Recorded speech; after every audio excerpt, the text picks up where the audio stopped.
आंख में जो आंसू है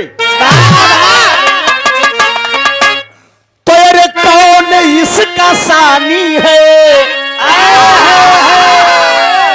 और रुक गया तो मोती है और बह गया तो पानी है।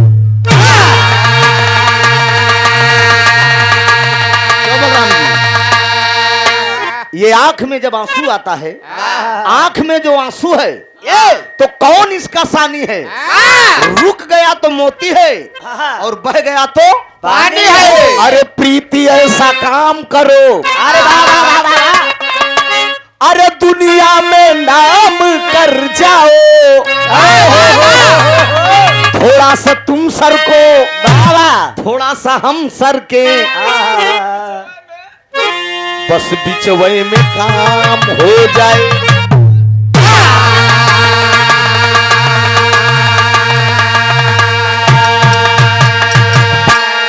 अरे कोई जंगल में रहता है कोई पहाड़ में, अरे कोई जंगल में रहता है कोई पहाड़ में, हम तो शिकार करते हैं पर्दे की आड़ में।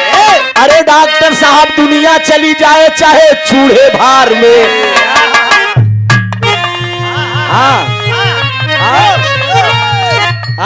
अंगरक्षक लोग लगे हैं बस अपनी जुगाड़ में।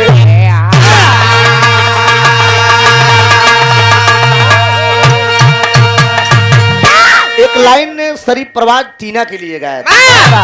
चंद मिनटों, एक मिनट। भोजपुरी थे आप लोग, रुका भोजपुरी थे आप लोग बहुत सुनत है। लेला पुदीना तका तका सभी गवैया गावत हैं, लेकिन ये कव्वाली का लहजा है। शरीफ प्रवाज टीना जी के लिए ने कहा है। भोजपुरी में सब कव्वाली जगत में सबसे खूबसूरत रुखसाना बानो और टीना जी हैं। अब बिरहा जगत में उजाला और प्रीति पाल का कोई जोड़ नहीं है। दो लेडीज का ये चर्चा का विषय बना है।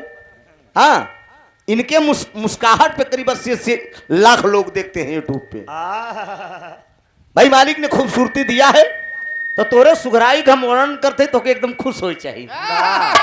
हंसत है ना, ओ दीवानी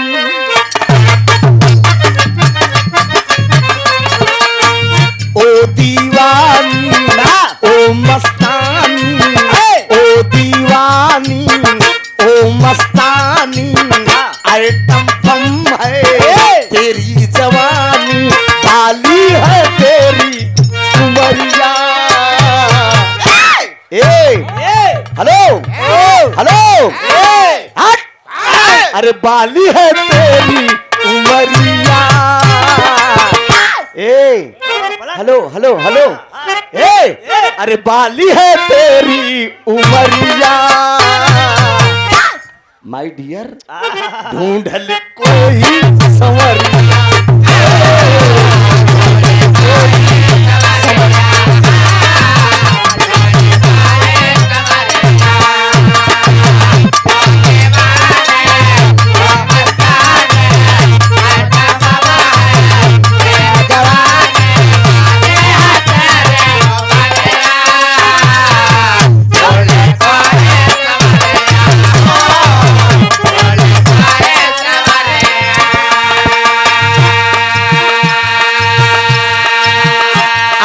आलोक सोनी जी गीतानगर से 101 रुपए का आपने आशीर्वाद दिया है। इस लाइन पे तो ढूंढ ले कोई समरिया।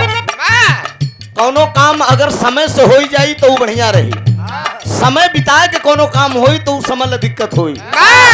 टीना जी कहती हैं, शरीफ परवाज हमें समझिए टीना प्रीति को, मैं दीवानी मैं मस्तानी, मैं दीवानी मैं मस्तानी, आइटम बम है मेरी जवानी, बाली है मेरी उमरिया। तोरी गुई तोरी टंगरिया, तेरी टंगरिया।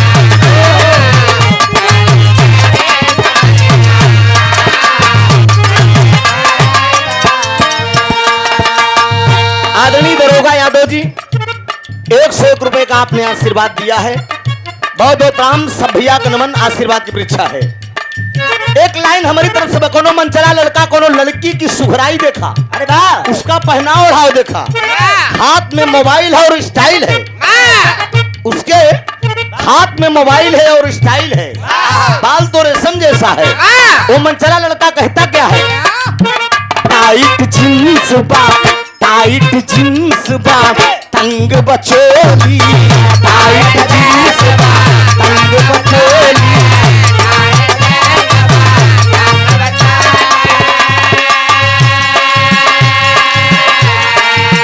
टाइट जींस बा, तंग बचोली, चलेलू बबूनी बटमक खोली, चलेलू बबूनी बटमक खोली।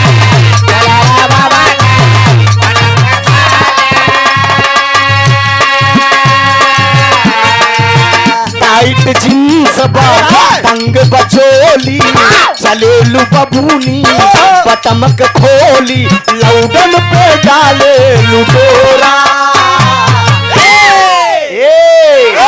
हेलो, अरे लौडन पे डाले लुडोरा। पलट पलट, अरे लौडन पे डोले लुडोरा। आवा उठाई ले कोरा, तेरा नहीं हो, आवा उठाई ले कोरा, तेरा हो, आवा उठाई ले कोरा।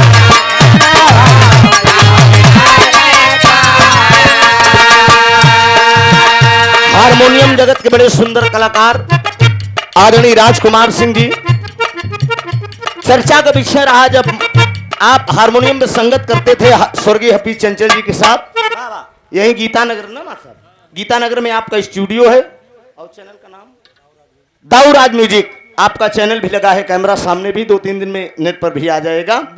101 रुपए का बिरहा की बड़ी विख्यात गायिका, अपने फन की माहिर केशवराज जी को आप गवाने का काम करते हैं, बहुत अच्छी कलाकार हैं, बहुत सुंदर गाती हैं। हमसे भी मोबाइल पे बात अक्सर होती है, पारिवारिक ऐसा संबंधी है और बड़ा प्यार दुलार मिलता है। 101 रुपए देकर आपने सम्मान किया, मंदे जिंदगी शुक्रगुजार रहूंगा, आशीर्वाद की परीक्षा है।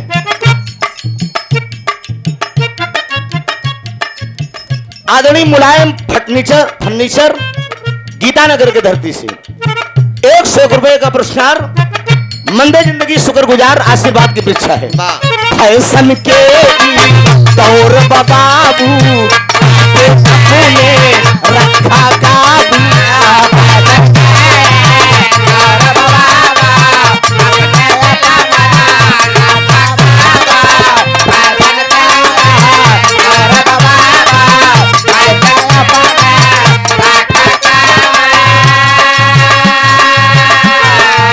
लड़कीवा इशारा करते लड़कवा के लिए, हमार सुघराई हमार पहनाव ओढ़ाए को तोहार छाती न फाटे, नहीं चुगुर जावे का जान ला देखेंगे, चुगुरा जाता है। फैशन के दौर बाबू, दिल के अपने रखा काबू, हम पे चलावा न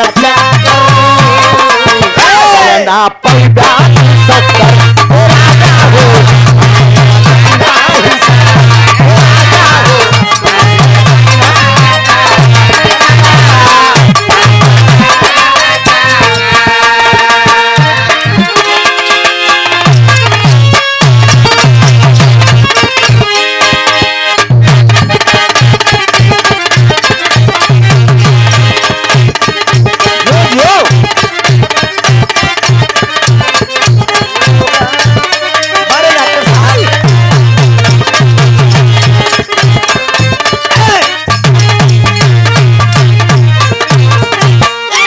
आइए धुन तर्ज तो तमाम आप लोग भोजपुरी के माध्यम से, ऑर्केस्ट्रा के माध्यम से सुन लेते हैं। ये बिरहा का मंच है। पब्लिक, अगर आज इस दुनिया में अगर हम लोगों की पहचान हुई है तो बिरहा गवैया का नाम से धोती कुर्ता पहन के हम लोग मंच पे खड़ा होते हैं। ना कि धुन तर्ज तो मतलब ही होता कि भोजन में जैसे तनिक चटनी रायता सलाद पड़ जाए, उसी प्रकार से अब इन बात उठ गए हम ये कहे कि आज के जमाने के लड़के बारात में जाती राजकुमार मार साहब, हाँ तो देखा अक्सर ही देखे कि मिला था। वाह जानत बापन मानत नहीं, सब जानत अपनी पार्टी में, जानत बा मन मानत नहीं, वाह। और डूबा जाए पर था न पाई, सब जानत है। मैंने ये कहा कि आज के जमाने नए युवक लड़के वाह अक्सर ब्याहे बराते में जाती बलराम भैया, तो बियर मारा थी हाँ 120 हम बताए दिन का हम पी थी का जो हमका रेट मालूम बा। वाह हाँ? मैं तो यूज करता नहीं। अरे आप नेट खोलिए, आप देखिए, वो आप जानिए।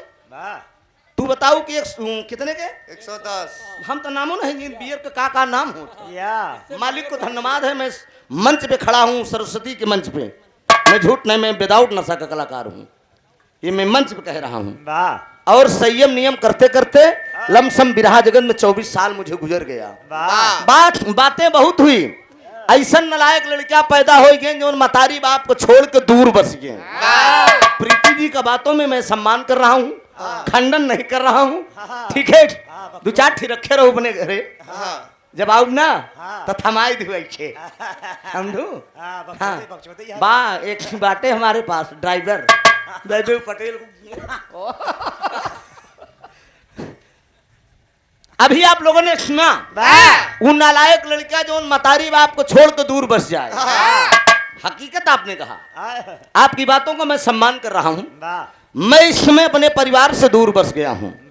ये भी बात प्रीति जो कह रही है सत्य कह रही है।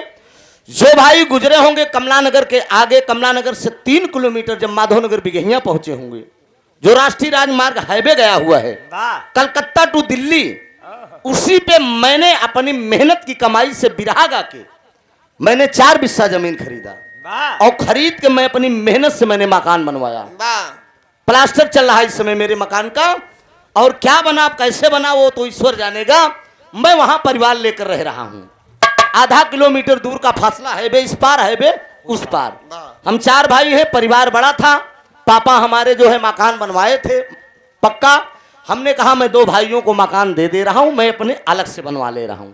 तो इसमें परिवार दूर होने की क्या बात है। अरे मेरे माँ बाप हैं, पिताजी आज मेरे घर पे हैं, मैं गाने आया हूं। पिताजी वहां परिवार के साथ हमारे हैं। हमारे 3 बच्चे हैं, 2 बेटा है 1 बेटी है, मेरी बीबी है, मेरे पापा है, मेरा पूरा परिवार है। कोई बात अभी बतावा नैनी में बनवाया हूं, वहां के रही वहां पता चली गुड़ पेरे पेरे जब बिछाई सेरे सेरे, झूसी में जवन खरीदे हूं हुआ के रही एक दिन आई घबराहट कहे हा बिट्टी, तब मिलब तो से हम वही त्रिभुवन है। समय के इंतजार ये कहन हेदे हेदे हेदे हेदे हेदे का नाम रहा उनका पहाड़े पर के मिर्जापुरी बगल में छुरी। अरे बाप रे लक्ष्मण बना। ध्यान दे आप बताएं कहन हैदर अली जुगनू को एसडीएम मैं मंच पे कह रहा हूं बिरहा जगत में ऐसी कोई शक्ति नहीं थी दोस्त, ऐसी कोई शक्ति नहीं थी। जुगनू हैदर अली जुगनू साहब को बड़े बड़े अधिकारी अगर सम्मान ना करते हो, बड़े बड़े नेता, तो जो कहिए मैं वो बात हार जाऊंगा। माननीय हैदर अली जुगनू साहब, आपने हंस के बातों को डाल दिया। जुगनू हैदर साहब जिस समय दुनिया छोड़े थे, प्रीति जी आप तो आई नहीं थे, हमारे गुरु जी थे। मिझूरा के धरती पे बलराम भैया तांता लग गया था। कौन से ऐसा कर्मचारी, कौन से ऐसा अधिकारी, कौन से ऐसा सांसद, कौन से ऐसा एमएलसी जुगनू हैदर साहब की मैयत में शामिल नहीं हुआ। पूरा जिला रो दिया दोस्त। आज मैंने जुगनू साहब की पूरी जीवनी नेट पर गाया है, आप लोग सुने होंगे। प्यार दुलार दिए होते तो नाम लेते ही रुआ खड़ा होता है, आत्मा में कष्ट होता है। ऐसे शख्सियत का नाम सम्मानजनक लिया जाता है। हम उनके शिष्य हैं, हम उनके शिष्य हैं। हैदर नहीं बन सकते ये मैं भी जान रहा हूं, लेकिन कुछ बा अगर बाप हमार 4 बीघा जोतत रहन तो 2 बीघा हम जोतिन दे, चाहे जैसे जैसे जोतवा सब जने वैसे जोत दे। जोते में बहुत आगे। हाँ एमे ते आगे मोर भैया हरे बताया डब्लू ट्रैक्टर लिए समझे। आदरणीय जनक यादव जी रघुनाथपुर से भैया के कर डाला 101 रुपया का पुरस्कार। बहुत बहुत प्रणाम भैया का नमन, आशीर्वाद की परीक्षा। आइए आप लोगों का दिल और दिमाग एक बिरहा की तरफ ले चल रहा हूं। जो असली खोज है वाह वाह वाह रामायण महाभारत शिव पुराण वेद पुराण कांड वीर रस तो कलाकारों से सुनते चले आए हैं। गवैया एक का छोड़ कुछ जनबई नहीं करते, खाली वीर रस गाय दी, कांड गाय दी, रामायण गाय दी, शिव पुराण गाय दी, महाभारत गाय दी। आज इस धरती पे कैसा भी रहा मैं सुना के जा रहा हूँ, याद करेंगे दोस्त, माय डियर, नोट कीजिए। नोट कीजिए। मैं जो गाने जा रहा हूँ एकदम समाज की एकदम नई खोज गाने जा रहा हूँ। मंच पे हमारे राजकुमार जी बैठे हैं, अभी इन्होंने कहा त्रिभुवन जी कोई नई चीज सुनाइए। पुरानी सुनते सुनते तो कलाकार दर्शक उब चुके हैं, तो सामने कैमरा भी लगा है, कैमरा वाले से रिक्वेस्ट बा बात न डाला, धुन तर्ज डाल दे है, ठीक है, छूट है, बात मत डाला। जो प्रीति बताए कि मतलब त्रिभुवन नाथ को बियर का रेट नहीं पता, बकचोद है एकरे पगली कहे में न पड़े, ई का कह दे कोनो ठिकाना नहीं बा। ये हसमुख गायिका है, खाली हम ही के पाए पर मजा लेते हैं, समझा। तो लेकिन तो हम लोग मजबूरी पे उतना जब लिख के डलबा ना तो एक कई दिन में साला 80 लाख भागी, तो हम लोग यही बड़े लिख के डाला था। तू डलबू डाल दू, थोड़े बड़े तो सब छोड़ू चाहे जोन डाल लियो। 101 रुपया का पुरस्कार, बहुत बहुत प्रणाम, सब भैया का नमन, आशीर्वाद की परीक्षा है। आइए अभी आप लोगों ने निर्गुण सुना, 2 लाइन लगावा।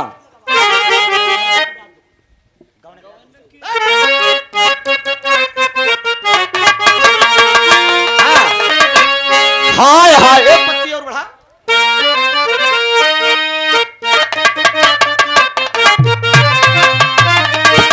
अरे गवने की रात दुखदाई हो, अब हिले न डोले, अरे काढ़ी लेला, अरे मोरे नई हर के मलवा, और छतिया पे चढ़ के टोवेला दुनऊ, अरे अब काटेला जैसन रसमलाई हो, अब हिले न डोले। लेकिन गौर करेंगे बाबूजी, ये आत्मा, ये मन बहुत चंचल है, तप में, जोग में, साधना में, भक्ति में, भावना में जल्दी रमता नहीं है दिल बहादुर, ये जान लो। अगर रम गया तो कोई फेल भी नहीं कर सकता। अरे प्रभु से लनहिया लगाई हो, अरे प्रभु से लनहिया लगाई हो, मिटे आवा गवानवा, मिटे लनहिया लगाई हो, मिटे आवा गवानवा,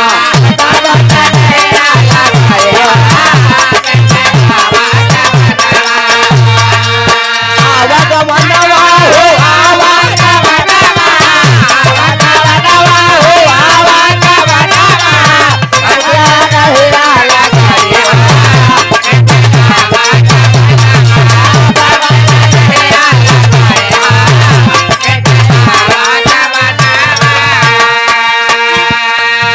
सतयुग में विष्णु अवतार लेके आए, घूम घूम नारद जी बीड़ा बजाए। सतयुग में विष्णु अवतार लेके आए, घूम घूम नारद जी बीड़ा बजाए।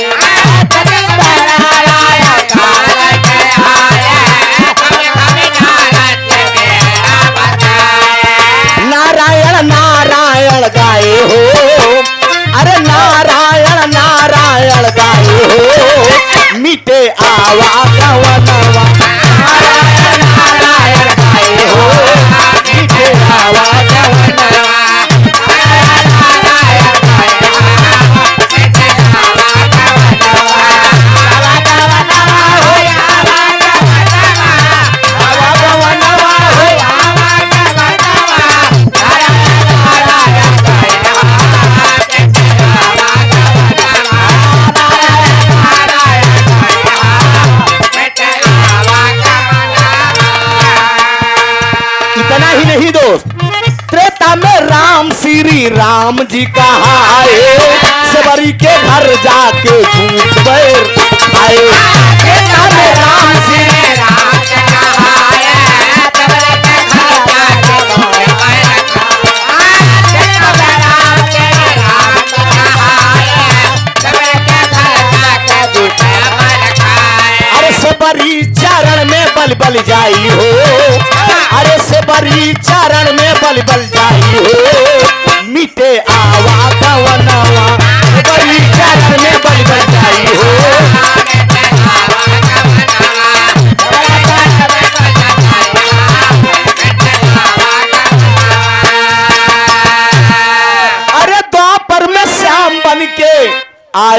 सवारी, अब बांसुरी के धुन में नचाए नर,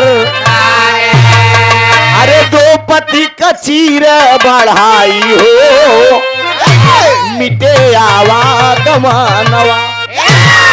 अरे कल युग में भुल्लू राम धार आई गई, अरे हैदर अली जुगनू बाबू नमवा कमई, अरे त्रिभुवन गवा दर्शन पाई हो, अरे तीन गवा दर्शन पाई हो, मिटे आवागमनवा। एक बिरहा, एक नई खोज, पढ़े लिखे भाई बैठे हैं, ऐतिहासिक बिरहा होगा, गौर करेंगे आप लोग, आशा नहीं पूर्ण विश्वास है। कहानी गौर से अगर सुनेंगे यकीनन आप लोग याद करेंगे दोस्त। बड़ा कम समय का प्रसंग होगा, ज्यादा से ज्यादा 20 से 25 मिनट, आनंद भी आ जाएगा, मस्ती भरी कहानी मिलेगी, समाज की एक नई खोज मिलेगी। आज कलयुग में वो कहानी प्रमाणित मिलेगी। कलयुग में 3 चीज का आविष्कार होगा, 3 चीज प्रमाणित कलयुग में मिलेगा आप लोगों को, आंखों के सामने दिन रात आप लोग देखते हैं, लेकिन अभी नहीं, आखिरी में बताऊंगा कि कहानी कहां से कहां पहुंचती है। 4 लाइन का भूमिका दिया गया हमारे साहब।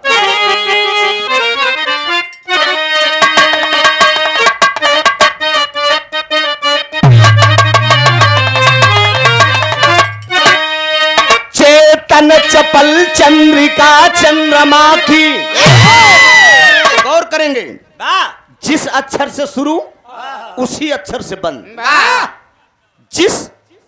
जिस गीत में बार बार कोई अक्षर आए उसे अनुप्रास अलंकार कहा जाता है। चेतन चपल चंद्रिका चंद्रमा की, चौमुख चमक चारु चतुरंगी ढांचा, चंद्रामणि चिखुर चमचमाता, चक्षु की चितवन चमेली सिकाया, अरे चलत चाल चंचल सी चंचल चकोरी, चतर चित्तु चौहर चहर चारु वाचा।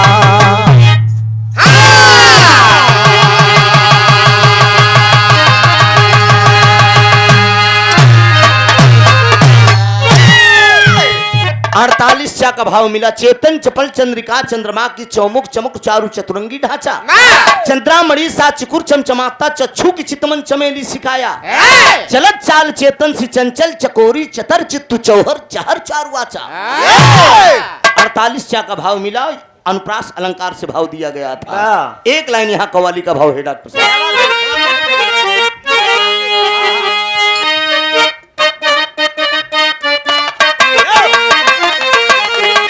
यह लाइन बा बिरहा के पितामह परशुराम यादव जी कव्वाली के गावत रहे।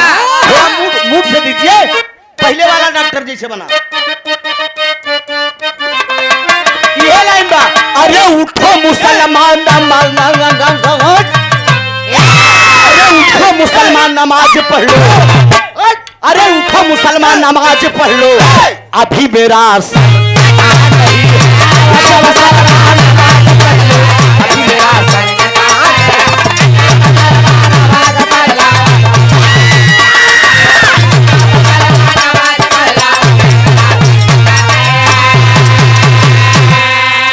अरे उठो मुसलमान नमाज, अरे अभी मेरा सर कटाना है, अरे हुसैन जैसा दिया, अरे हुसैन जैसा दिया शहादत वैसा कोई दिया नहीं,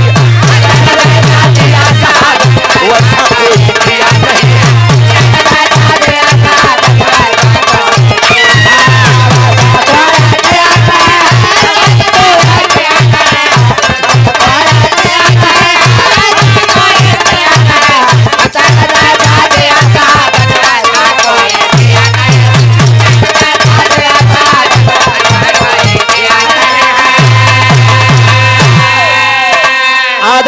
राकेश यादव जी, आप गोपालपुर के धरती से 100 रुपए का पुरस्कार आपने दिया है। मंदे जिंदगी शुक्र गुजार रहूंगा।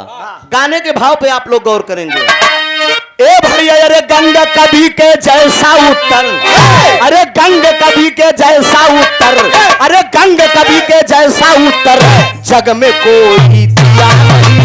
गंग कवि के जैसा उत्तर जग में कोई दिया नहीं।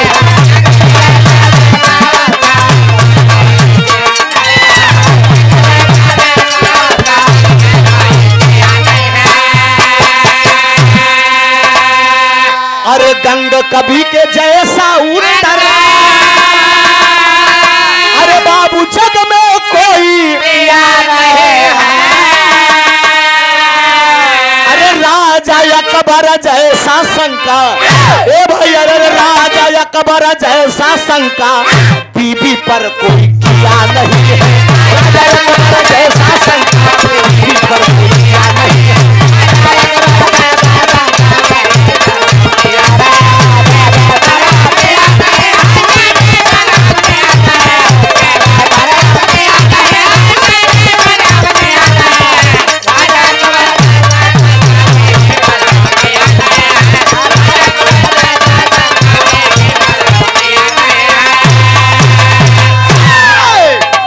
कवि के जैसा उत्तर जग में कोई दिया नहीं है।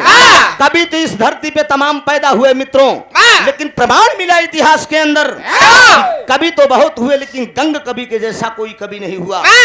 गंग कवि के जैसा उत्तर जग में कोई दिया नहीं है। राजा अकबर जैसा शंका बीबी पर कोई किया नहीं। अपने अपने मेहरारू पर हर मर्द शंका करत ही, लेकिन राजा अकबर जैसा शंका कौनो मर्द अपने मेहरारू पर न कर हुई। राजा अकबर की बेगम साहिबा का नाम था जोधाबाई। कहानी यहीं से शुरू हो रही है, नजम का भाव दिया गया है।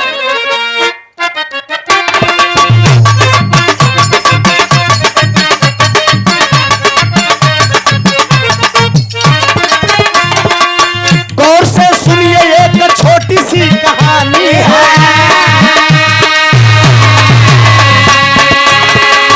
गौर से सुनिए एक छोटी सी कहानी है। राजा अकबर की बाबू बात अब पुरानी है।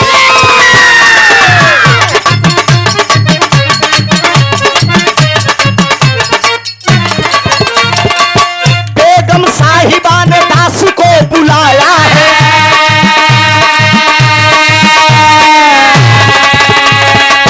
बेगम साहिबा ने दासी को बुलाया है। प्यार करने की बाबू बात तब बताया है।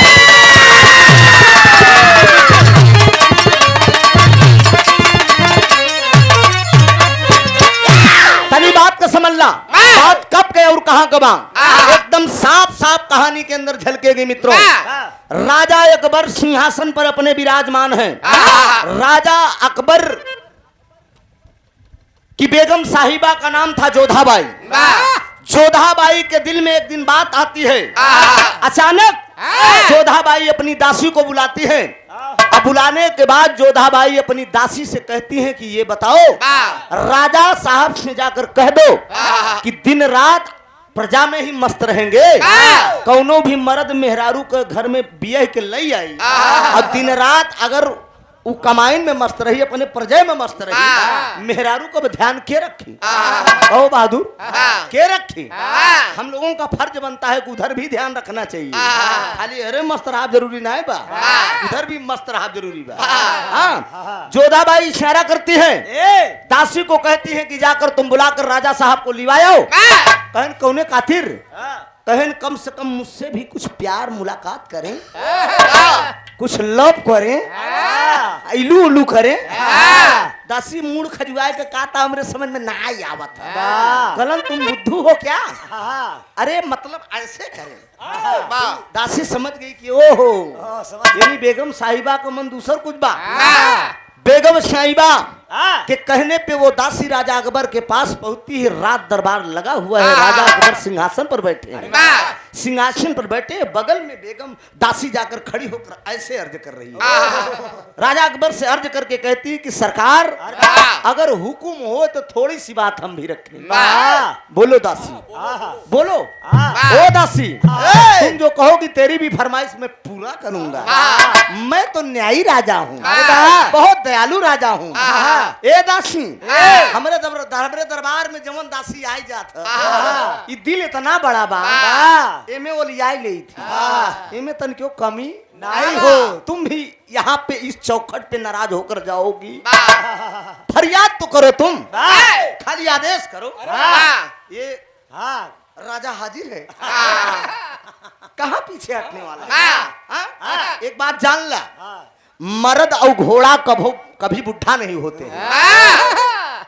सुरेश, हाँ प्रीति, मर्द और घोड़ा कभी बुढ़ा नहीं होते हैं। हाँ, अगर देखो। इनका रख रखाव बढ़िया बा, हाँ। राजकुमार मास्टर, अगर खान पीन बढ़िया बा, हाँ। तो कभी बुढ़ा नहीं होई। हाँ। जितना तेज घोड़ा दौड़ी, हाँ। अगर मर्द फिट बा तो दौड़ी। हाँ। इनमें कोनो खान पीन अच्छा होना चाहिए। हाँ। राजा अकबर जवानी के दहलीम में बोल दिए, हाँ। ठीक है, हाँ। बेगम साहिबा बुला रही हैं। हाँ। कहना हाँ सरकार, बेगम साहिबा बुला रही हैं आपको, कुछ समय उनको दे दीजिए। हाँ। राजा अकबर दरबारियों को बुला के बाबूजी सभा विसर्जित कर दिए।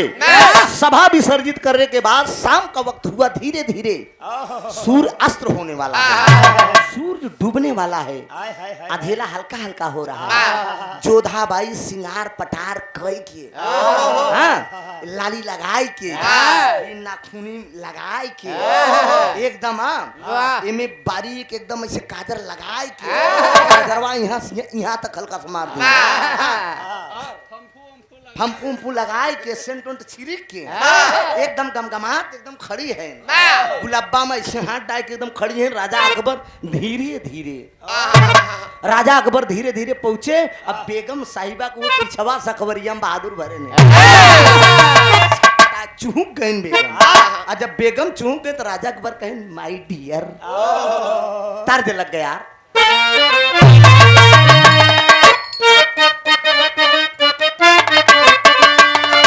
अरे आस लगाए बैठा हूँ कब से, अरे आस लगाए बैठा हूँ कब से, अरे तू तो है मेरी सपनों की रानी, मेरा सब कुछ तुझे निछावर, आओ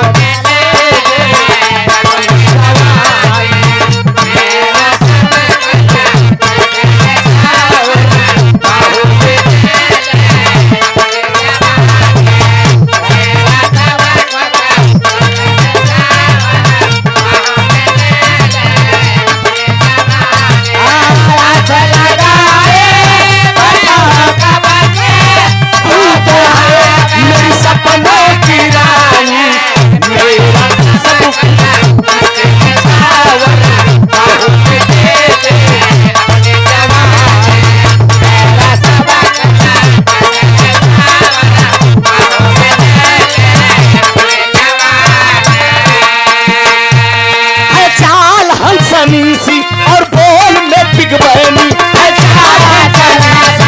बोल में बिग बहनी,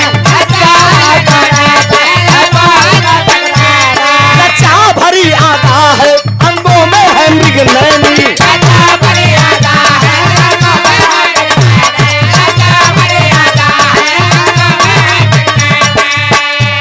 अरे बिन बाह में झुलाए मेरी जान दिल को नहीं चैन है, अरे काले घुंघराले बाल जैसे दिन में हुई रैन है, अरे प्यार से अपनी तू पायल बजा दे, प्यार से अपनी तू पायल बजा दे, थोड़ी दुनिया में पूरा निकाले, होगी कहीं कुछ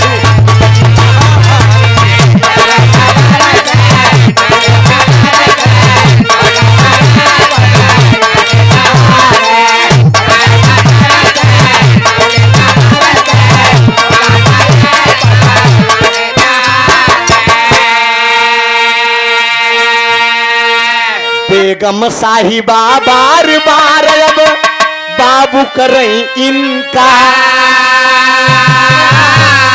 अरे राजा अकबर अकवारी में अब भर लिहले श्रीमान,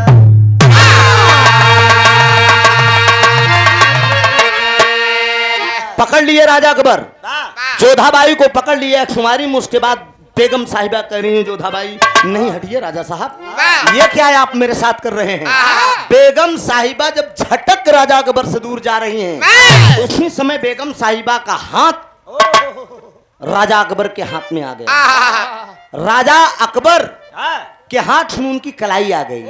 जब कलाई आ गई कहाँ पे आई, जहां पर उन्होंने चूड़ियां पहनी थी, समझा। वाह मेहरारू को अक्सर हाथ पकड़ाई जाता चूड़ी के लगे मदद करे। तो चूड़ी के लगे जब हाथ पहुंचा तो राजा अकबर बड़ी तेजी से दाब दिए।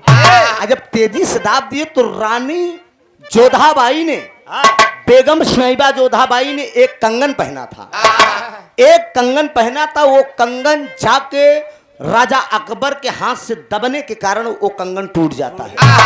और जब वो कंगन टूटा तो सिद्धि के ऊपर जोधाबाई खड़ी हैं और उस सिद्धि के ऊपर से एक एक डांडा गिरते गिरते खन खन खन खन खन खन खन खन खन खन खन खन नीचे चला गया। जब नीचे चला गया तो राजा अकबर सोचने लगे कि ओहो, रात भर राजा अकबर को नींद नहीं आई। दरबारी कौन था? बीरबल थे। राजा अकबर के दरबारी बीरबल थे। शाम का वक्त जब राजा अकबर लेटे तो पूरी रात नींद नहीं आई, जागते रह गए राजा अकबर, सोच रहे अपने मन में। सुबह हुई, रात दरबार जब लगता है तो दरबारी बीरबल आते हैं। बीरबल के सामने राजा अकबर सवाल पेश कर दिए। बीरबल आज भरे दरबार में मैं एक सवाल करूंगा, उस प्रश्नों का मुझे उत्तर चाहिए। कहा बोला सरकार उत्तर का चाहिए तो है। इसको बढ़ाओ हल्का से, तुम लेट जाते हो। क्या कहूं, काम निकालने के लिए हम यहाँ नहीं नायाब हैं, आए हैं न मैं आया हूँ। संतुष्ट करिए, बढ़िया बजेगा तो बढ़िया गाऊंगा तो पब्लिक कहेगी नहीं का कहूँ कि सारे बेमतलब पड़वा नरिया के चला गए। समझा? ध्यान दीजिएगा। यो हमारे लोग का हथियार है, बर्धा कितनों निक हो, अगर पहना निक नहीं तो सब बेकार बा। आज जानता है समय लगन स्टार्ट हो गए, लगातार गवैया बच गए हैं। दिनों रात सोने को नहीं मिलेगा। घर जाऊंगा कल दिन में, सोना सुहानी से गाना है बासुपुर में हडिया, तो कहाँ सोने को मिलेगा। कलाकार गा बजा रहा है, डेली प्रोग्राम चला है, तो ठीक से आप बना के रखिए मशीन को अपने। बोल दिए बीरबल के सामने राजा अकबर सवाल कर दिए। बीरबल एक सवाल कर रहा हूं। राजा अकबर के बात सुन के बीरबल कहा सरकार सवाल करा, कौन सवाल बा? कहे ना कोई बाजा है, ना कोई बाजा है, ना कोई बजाने वाला है, लेकिन पूरी रात मेरे कानों में ठन ठन की आवाज गूंजती रही। कहा है ना कोई बाजा है, ना कोई बजाने वाला है, पूरी रात मेरे कान में ठन ठन की आवाज गूंजती रही। यही सवाल बीरबल से राजा अकबर कर दिए। कहा सरकार बड़ा सरल बात बा, टेंशन न ले, आप आराम करा, काल तोहरे प्रश्न का उत्तर मिले। बीरबल गए घरे, सोचे लगे राजा अकबर से कहन हमारे की दोस्त बा, बड़ा महान कवि बा, कहन क्या नाम है? कहन उसका नाम गंग कवि है। सवेरे पेश कह दे, उससे जवन पूछे कोई तमन पूछ ले। रात दरबार में सवेरा हुआ, उसके बाद राजा अकबर दरबार सिंहासन पर विराजमान हुए, दरबारी उपस्थित हुए, तमाम प्रजावासी उपस्थित हुए। दरबार में वह जवन है बीरबल के इंतजार हो, तो तबले बीरबल लिया है कि वह गंग कवि के आए गए। गंग कवि के लिया के बगलिए में बैठाए देन, कहे सरकार जवन पूछे कोई पूछ ला। ये नहीं गंग से वह गंग आए गए, उन्हें पूछे कोई पूछ ला। गंग कवि कुर्सी लगाए के बैठा है। राजा अकबर कह देन कि सुना, ना कोई बाजा है, ना कोई बजाने वाला है, पूरी रात मैंने ठन ठन की आवाज मेरे कान में गूंजी है। गंग कवि कहे बार सरकार इतनी छोटी सी सवाल बा? कहलन हाँ यह सवाल बा, तर्ज कलाइन बा। बस बस बस बस बस यह तर्ज कलाइन बा। कलूटी हमारे पीछे पड़ी, उस्ताद के कैसेट में सुने रहा होगा। बहन जब आई गवन की रात, बहन जब आई गवन की रात, न जाने हो गई कैसी बात कि सजन रूठ गए, ओ बलम रूठ गए, ओ सजन रूठ गए, ओ सजन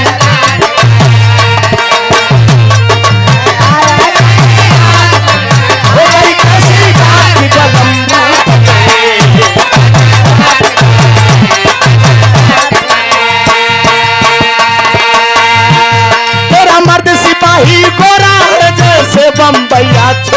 है जैसे बम्बैया जैसे बम्बैया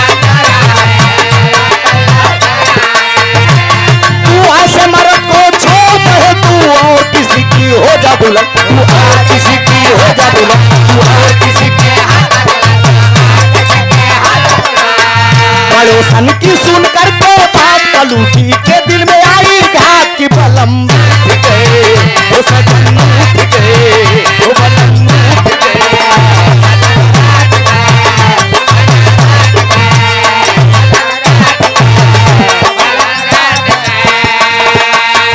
पढ़े लिखे विद्वानों गौर करेंगे आज के जमाने में बिरहा अनपढ़ लोग ना अनपढ़ कलाकार गा रहा है ना अनपढ़ लोग सुन रहे हैं।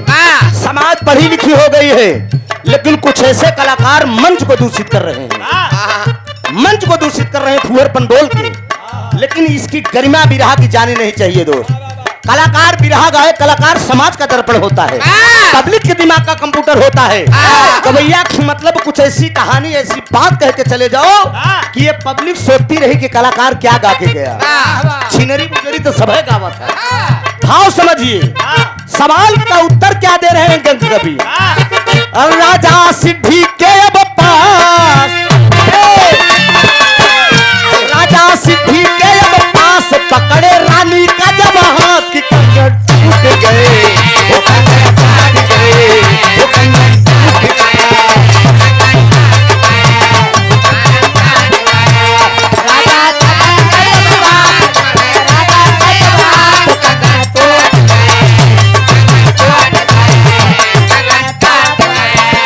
बोली बेगम सुनो श्रीमान, बोली बेगम सुनो श्रीमान, राजा माने न तत्काल की कंगन टूट गए, वो कंगन टूट गए, वो कंगन टूट गए, वो कंगन टूट गए।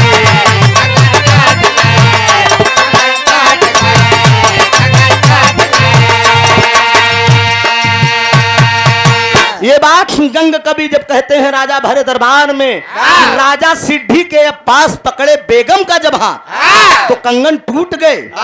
राजा अकबर कहने लगे गंग कवि से कि मुसाफिर बात पर्दे में कहा सरकार एक कौबे पर्दा न होई, बीरबल कहा दवाई सरकार की। गंग कवि जवन कहा था इनकर पॉइंट नोट किया जाए। गंग कवि के सामने राजा अकबर कह रहे हैं कि सवाल समझ कर जरा देना। कहा सरकार एकदम समझ के बतावत है, तनिक बाव नहीं बा।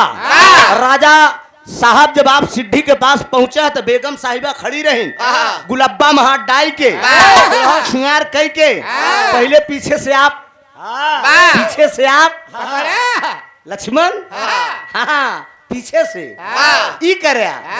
तब कहन ओकरे बाद जब बेगम साहिबा चली ना तो ये थाम ले, तब कहन झटका में कंगन टूट गया। राजा अकबर सोचेन की लगत हमान मेहरारू बता दे 3-5 बाह पहले जब राजा महाराजा का शंका हुई ये द्वीप। अच्छा ही बतावा अंदर के बात क्यों जानत है। रात में द्वीप पर पता लग मेहरारू मारस के मन से धू मारस आके देखा था। प्रीति हेलो कहाँ ध्यान है तुम्हारा, पहले हर देखा। पहले प्रीति बतावा रात में द्वीप पर आनी जब लेटी ही तो पता लग मेहरारू मुखिया इसकी मन से धू मुखिया मेहरारू की मन से धू के जाना था अंदर कितना झगड़ा बा कितना लड़ाई बा। राजा अकबर सोचे तन कि अरे यार हम पकड़े लगत सरवा कहूं से छिप के देखत रहन का ई चुंगरा हवा एकर कोनो ठिकाना ना भी कहूं देखत रहन लगा। कहे ना ना ना सरकार, कहे सजाए मौत दे दूंगा। कहे मौत कैसे दे देबे, बात अगर सत्य नहीं होगी तो बताना। राजा अकबर सभा विसर्जित कर दिए। सभा विसर्जित करके पहुंच गए रानी बेगम साहिबा के पास। अब बेगम साहिबा के पास पहुंचे, बेगम साहिबा बड़े खुश हैं कि आज का रोज आवता है, आज का रोज आवता है। तो कहा था आए हाय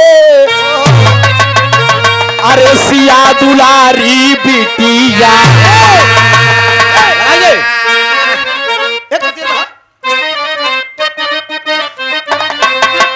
अरे सिया दुलारी बिटिया तनई हर नगरी रहाई कुंवारी, सिया दुलारी बिटिया नई हर नगरी रहाई कुंवारी, सिया दुलारी बिटिया नई हर नगरी रहाई कुंवारी, सिया दुलारी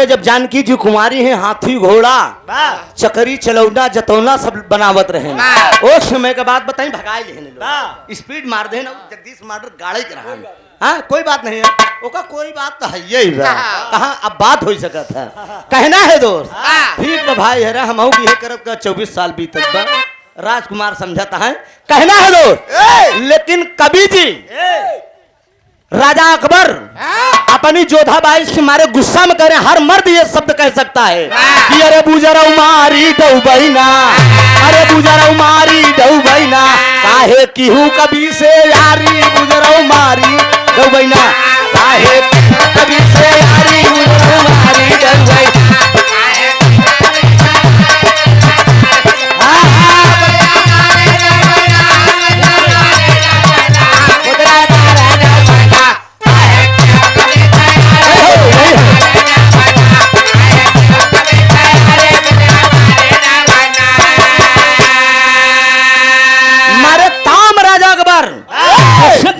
करना चाहिए वो शब्द प्रयोग कर दिए दोस्त मर्द को जब क्रोध आ जाता तो मेहरारू को काजनी काका कह देती मारे क्रोध में कहा आराम खोरी नहीं तो ये बताओ कबीबा का कैसे पता चल गया कबीबा का कैसे पता चला कि कहन हाथ पकड़ा तो कंगन टूट गया कहन सरकार भागा कहन हम सवाल करें न कोई बाजा है न कोई बजाने वाला है लेकिन पूरी रात मेरे कान में ठन ठन की आवाज गूंजती रही कहा ये बात कहन हाँ तो कहन इसीलिए तो कहा था ना कहे नहीं बताओ दुई परानी के बाद तू कबीबा का कैसे पता चला कि हम हाथ तोड़ पकड़े रहे हाँ एक सुने मतलब कि तय से 3-5 जोधाबाई सोचत है कि गजब कई दिन सरकार तर्ज के लाइन बा का करत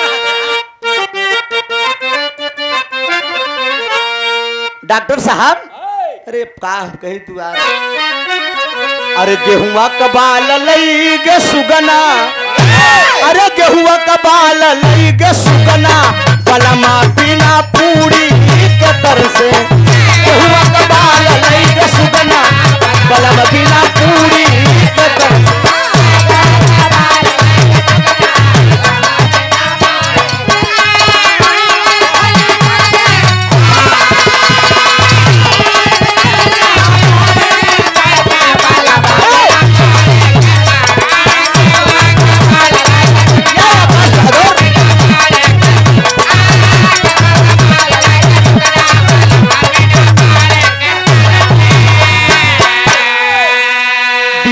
विजय लाल जी गावत की नैहर में लगे सब भाई अरे नैहर में लगे सब भाई नजर योर के से लड़ाई रामदेव गुरु गावत रहे कि अपने बला मुओ के छोरी अरे अपने बला मुओ के छोरी गोरी मांगे घूना घूनवा हैदर उस्ताद गावत रहन कि नदिया किनारे मोर बोले हजारा बोले बोले हमारा पिया हमसे न बोले स्वर्गीय लहरी गुरु गावत रहन कि दुल्हा कया जबे पढ़ाई अरे मोरे सैया कया जबे पढ़ाई हमार कान पासा बिकाईगा दुल्हा कया जबे पढ़ाई हमार कान पासा बिकाईगा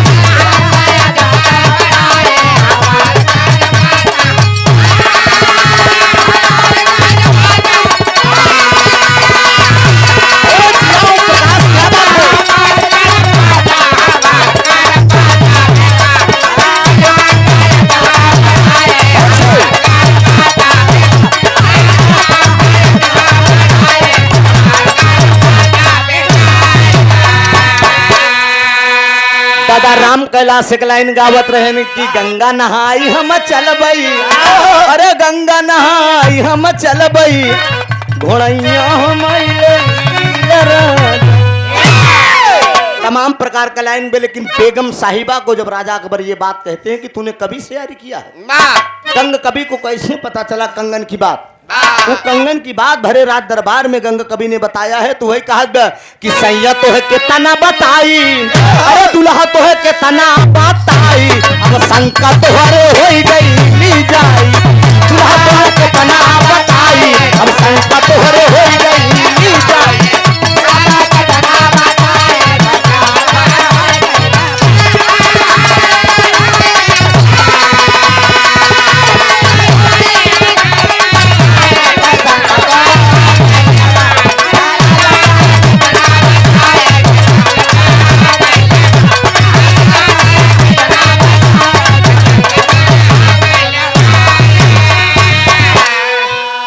साझवा न देखी दोपहरवा, अब घरवा के बहरा नदी करी पहरवा।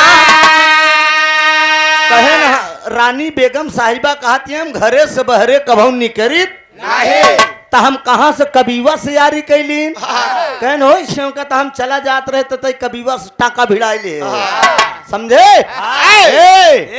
हम चला जात रहे तो कबीवा से टाका भिड़ाई लेत रहे। हमरे शंका है कुछ कहा जब हम बहरे नहीं निकले तो कभी हम तोहरे अलावा अबीवा खबीवा का जाने कहा नहीं हमरे ये शंका भी कबीवा से नहीं मामला फिट करे। हम देख हमका छोड़ते क्यों से ना करे का जान ले ये राजा अकबर कह रहे हैं कि जान ले मुझे छोड़ तुम कभी पराये पुरुष पर निगाह मत देखना समझ ले। जब देखा जाए तो बरौनी झट दिन गिराइन ले। जोधाबाई को समझा दिए राजा अकबर, लेकिन रानी साहिबा कह रहे हैं कि नहीं राजा साहब मैंने पराये पुरुष पर कभी निगाह उठाकर नहीं देखा। शंका उन्हें हो गया। अब हरे दरबार में वही बीरबल को राजा अकबर बुलाते हैं, कहने लगे कि मैं अभी गंग कवि के सवालों से संतुष्ट नहीं हूँ। कहें तब बीरबल कहने लगे कि नहीं संतुष्ट है तो काट और परीक्षा ले ला। भरे रात दरबार में मैं गंग कवि को बुला रहा हूँ और जो पूछना हो आप पूछ सकते हो। भियान भी फिर भरे रात दरबार में गंग कवि आते हैं। वही राजा अकबर एक सवाल करते हैं, मैं एक सवाल करूंगा अभी मैं आपके प्रश्नों से संतुष्ट नहीं हूं। वही बीरबल खिजुआड़ बताएं राजा अकबर के कहें सरकार एक काम करा, एक तालाब रही एक तालाब के किनारे हम कुर्सी लगाई दे वो दूठी कटिया लगाई दे। देखना राजा अकबर से बीरबल का करावत है। कहने एक तालाब रहेगा, तालाब के किनारे की कुर्सी लगाई दे वो में दूठी कटिया बनाई दे और दोनों कटिया तालाब में लगाई दे है तो कहन हम राजा होई कि चलिए मछली मारी। कहें सरकार के कहा मारे के खाली आप बैठा रहा बस। बीरबल इसमें दिमागी आदमी थे। कहन आप केवल बैठा रहा जमन होई नजारा आप देखा। कहन ठीक बा वही राजा अकबर को कुर्सी लगा के तालाब के किनारे बैठाई दे। आज जब बैठाई दे दू कटिया तालाब में लगी बा। राजा अकबर उस कटिया के पास बैठे हैं। इतने में बीरबल लियाई के गंग कवि के आए गए। गंग कवि को जब आए तो राजा अकबर एक सवाल करते हैं गंग कवि से। सवाल करते हैं आए गंग मेरे प्रश्नों का उत्तर तुझे बताना होगा। कहा बोलो क्या उत्तर बताना है सरकार, कौन प्रश्न बाटे।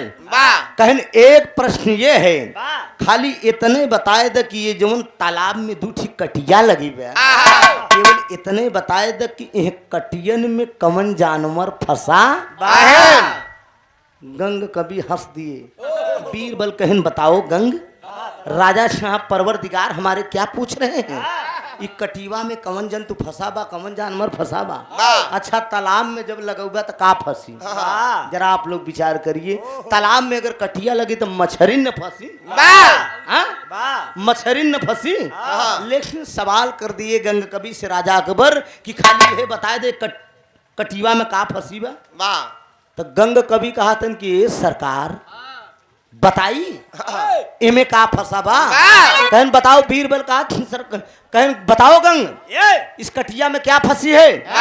वही बीरबल और राजा अकबर के सामने गंग कवि कहा थी कि ये सरकार एक कटिया में तो तीतिल फंसी बा अब एक कटिया में खरगोश।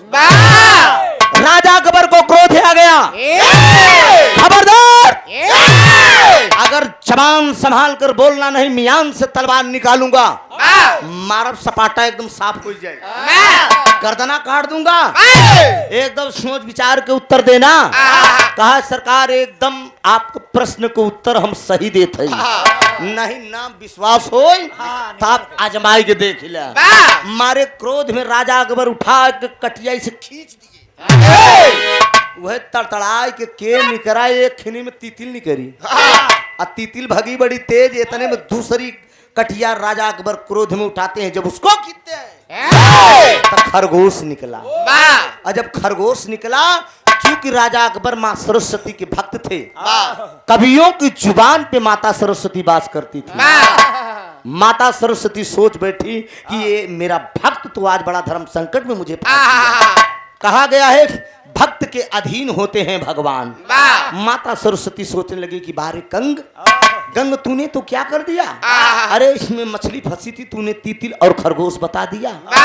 प्रमाण मिला, टेरी का भाव है डॉक्टर साहब।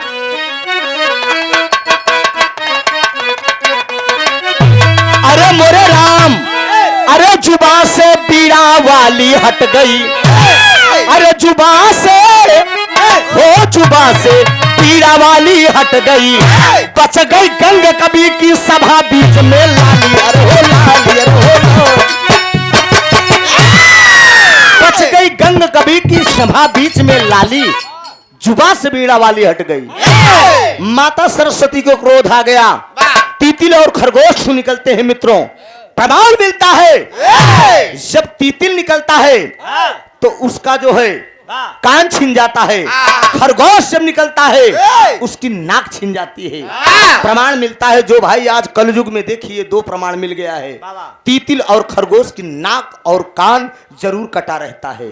वही राजा अकबर साहब नदी के किनारे जो कटिया लगाकर बैठे थे, उस कटिया को पकड़ के जो खींचे थे, तभी से वो कटा है। और आज भी कलयुग में प्रमाण है, जिस भाई को विश्वास नहीं होगा, तीतिल खरगोश पकड़ कर आप लोग देख लीजिएगा, नाक और कान छटा मिलेगा। ये प्रमाण है। उसके बाद होता क्या है,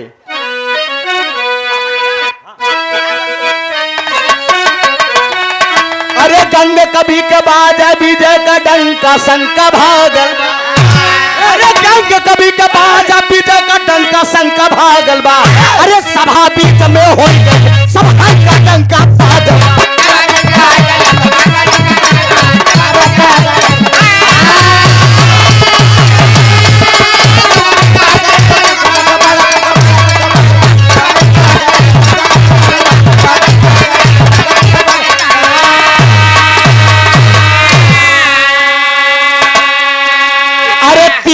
और खरगोश अब सुन ला, कटिया में फंसी जाई हो, माता सरस्वती अब बोली गंग से सुन ला जाई हो, अरे सभा बीच में कह देला तू डंका शंका भागल बा, अरे सभा बीच में कह देला तू डंका शंका भागल बा, सभा बीच में हो गई सब डंका शंका भागल बा।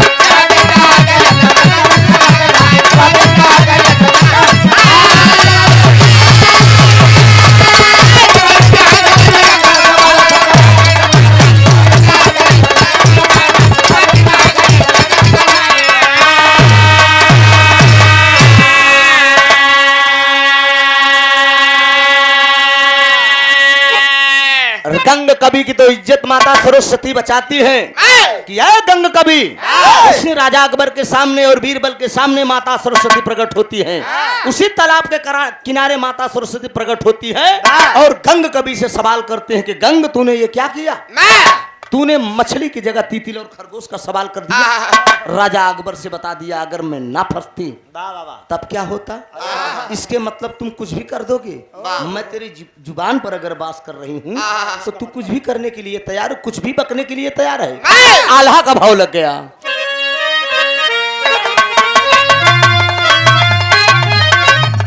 वही गंगा कवि से बोली सरस्वती मैया नवा हो भैया, गंगा कवि से बोली सरस्वती मैया नवा हो भैया,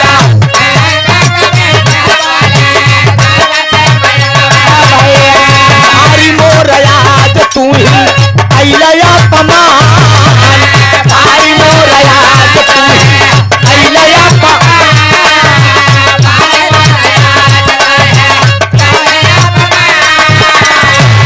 खरगोश बन के काटिया में फसल हो सुनला, खरगोश बन के काटिया में फसल हो सुनला,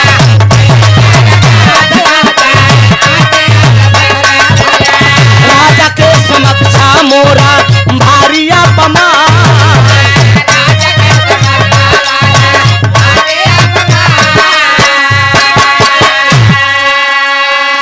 बोल दिए राजा अकबर के सामने और गंग कवि के सामने। माता सरस्वती कहती है हल्की सी बूंदी पड़ेगी, बारिश नहीं होगी, टेंशन मत लीजिएगा, सावन का कोनो महीना थोड़ी क्यों के मार परपरा के बरसी, वो मौसम का मिजाज है थोड़ा सा आ गया है, ये जरूरी है, होना भी है, तपन भी काफी है।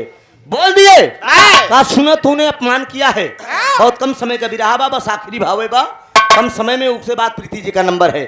मार्मिक भाव कितना सुंदर मिला, बोल दिया, कहा तूने मेरा अपमान किया है, जाओ, मैं आज से तेरे सामने कह रहा हूं कि तेरी जुबान से हट रही हूं, मैं तेरी जुबान से हट के जा रही हूं। उस जमाने में गौर करेंगे विरहा को सुनने वाले श्रोता बंधु, कवियों की जुबान पर माता सरस्वती वास करती थी। कवि लोग जो बोल देते थे वो बात सत्य होती थी, क्योंकि माता सरस्वती का वास रहता था। लेकिन गंग कवि और बीरबल हाथ जोड़कर खड़े हो गए कि माँ, कवियों का अपमान हो जाएगा, दुनिया में कोई कवि का मान सम्मान नहीं करेगा, मेरी कीमत नहीं होगी माँ, कलयुग में कोई नहीं मानेगा, कवि की इज्जत नहीं करेगा। तो कहा तब, कहा कहीं तो स्थान ले लो। एक सवाल करती है माता सरस्वती, जाओ, जुबा पर तो नहीं रहूंगी, अगर तुम लोग विनती कर रहे हो तो तेरे मस्तिष्क पे विराजमान हो जा रही है, तेरी कलम में विराजमान हो जा रही है। आज तब से प्रमाण मिलता है, कोई भी कवि जो वाणी बोलते हैं वो सत्य नहीं होती है, जो लिखते हैं वो सत्य होता है। कवि की अगर लेखनी चल गई तो समझ लो कि ब्रह्मा की लीक चल गई, जहां न पहुंचे रवि तहां पहुंचे। कलाकार अपनी जुबान से पब्लिक को आकर्षित करता है, कवि अपनी लेखनी से आकर्षित करता है। ये गंग कवि का प्रमाण मिला, गाने का शीर्षक बना तीतिल और खरगोश, नाक और कान कब कटी, और कवियों की जुबान से सरस्वती कब हटी। आखिरी भाव बा, अरे थोड़ी सी गलती, ए भैया थोड़ी सी गलती है बाबू, थोड़ी सी गलती, अरे मैया कई दिहली ने पाया नवा, थोड़ी सी गलती।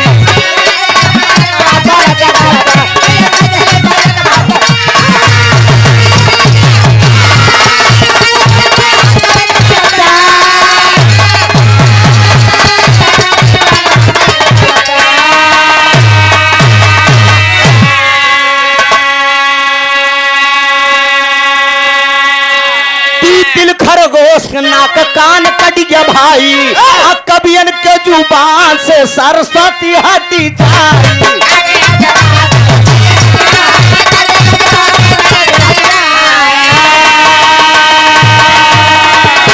अरे करीर लेखनी में निवसवा थोड़ी सी गलती, कवियों की जुबान से हट के आज सरस्वती माता लेखनी में वास कर रही है। कवि जो बोलते हैं वो सत्य नहीं होते हैं, जो लिखते हैं वो सत्य होती है। 3 प्रमाण मिला मेरे गाने में, तीतिल और खरगोश की नाक कान क्यों कटी, कवियों की जुबान से सरस्वती कब हटी। यही से विरहा मेरा खत्म है, नंबर अब उधर से आ गया। स्वामी गीत अनंत अनंत भय भुल्लुरते दिए कुतारी, रामधार हैदर अली जुगनू हती चंचल गईले स्वर्ग। अरे राम जुबा से बीड़ा वाली हट गई, अरे राम जुबा से बीड़ा वाली हट गई, त्रिभुवन नाथ का रक्षक बाटई मैहर वाली, जुबा से बीड़ा वाली हट गई।